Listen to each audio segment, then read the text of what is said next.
Magluto naman tayo ng paksiw na bangus. Ayan na, ilagay natin yung luya, bawang at siyempre yung ating siling haba. Ayan, at maglalagay tayo dito ng asin. Ayan, alalay lang ang paglalagay ng asin, hindi baling matabang, wag lang agad mapasobra ang alat. At siyempre maglalagay din tayo ng durog na paminta at maglalagay din tayo diyan ng buong paminta. Ayan na mga idol, inuna natin yung durog na paminta. Ayan, ipapahabol natin yung buo.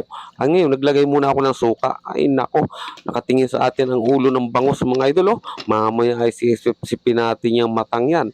Okay, pagluto na at yan yung talong naman natin gagamitin. Ayan, naglagay muna ako ng tubig. Mga idol, na gagamitin natin sa pagpalambot ng ating bangus. Ayan, mas maganda niya ilagan-laga mga idol. Ayan, natin kinuber natin at muli nating binisita ang ating bangus. Ang gusto ko sa paksiw talaga ay may asim. Naku, Diyos ko po, at ang inilagay ko dito ay medyo marami-raming talong. Kasi ang sarap ng talong pagka nanuot yung asim niya.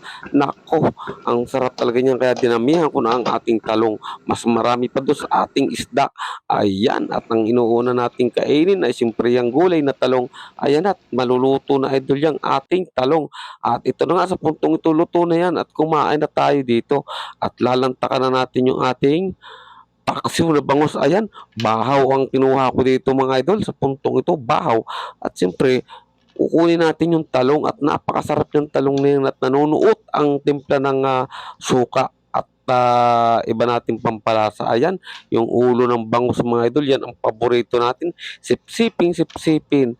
Okay, nako, Diyos ko, magkakamay ako mga idol sa puntong ito at talagang napakasarap ng ating paksiw na bangus. Ayan, lalo na yung sabaw, gusto ko yung talagang maasim. Ayan yung ulo, ang sarap niyang taba na yung mga idol. Kung mapapansin yung maitim na yan, ako, paboritong paborito natin yan. Kahit sa sinigang, napakasarap. Ulo ang favorite ko dyan. At siyempre, yung talong. Ayan, nanipsip ang lasa ng suka doon sa ating talong. At yung iba pa nating pampalasa, ayan na. Nadali na nga ang ating mata ng bangos. Dinali ko na dyan sa puntong yan. At paboritong paborito ko yan talagang ulo ng bangos sa paksiw. Kain tayo mga idol. At talagang ginutom tayo at kakasara lang ng ating tindahan. Ayan.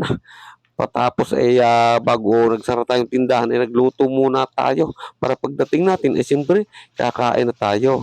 Ayan na, kumuha tayo ng sabaw at talagang napakasarap talaga ng aking paksiw na yan. At yan ay matibay, idol, hindi agad masisira yan kasi marami-raming suka ang nilagay natin dyan at tuloy-tuloy lang sa tayo sa pagkain. Okay mga idol, kakain muna tayo. Thank you for watching.